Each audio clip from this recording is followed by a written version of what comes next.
All right, Blake Brosey here with Smart Foundation Systems. Today I want to show you get what you pay for. So this is an owner that we did part of the work for them. They had other work done by a previous contractor, and I'm not sure how much they paid, but we land kind of in the middle. We're not the most expensive, and we're definitely not the cheapest, but we do everything to last forever, and we do the things right.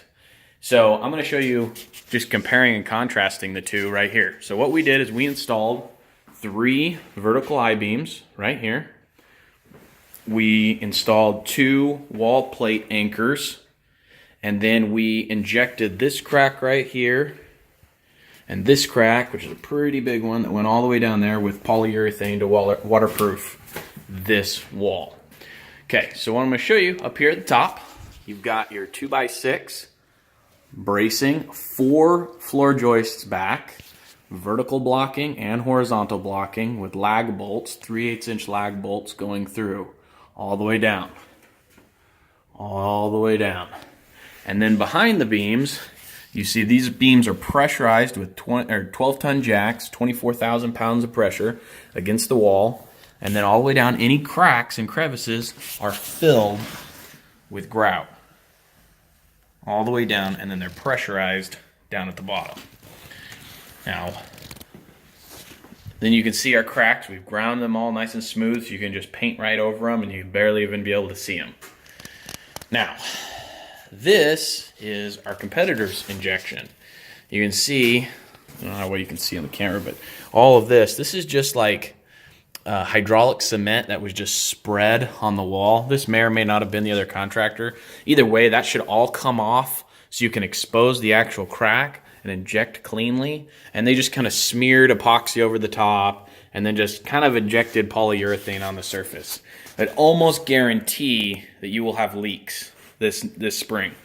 You can see here they just injected or just wiped polyurethane on, or they wiped epoxy, sorry, on the surface, doing absolutely nothing. First movement you get or first water you get, that's just going to come right off. It's not going to seal anything.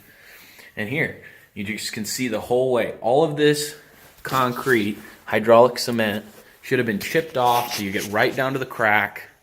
Should have been ground off. And now this really, if it's to be done right, needs to be completely ground off and redone. These beams are getting pretty old too. They need to be redone because they've had so much deterioration. You can see right there. And then all these cracks all the way around that they just smeared the epoxy and hope it's sealed so they can get a quick buck. And it's just a joke. Now we look at their beams. These beams are literally doing nothing. You go up here first at the top. They've gone 3 floor joists back. Maybe here's a better one to kind of look at.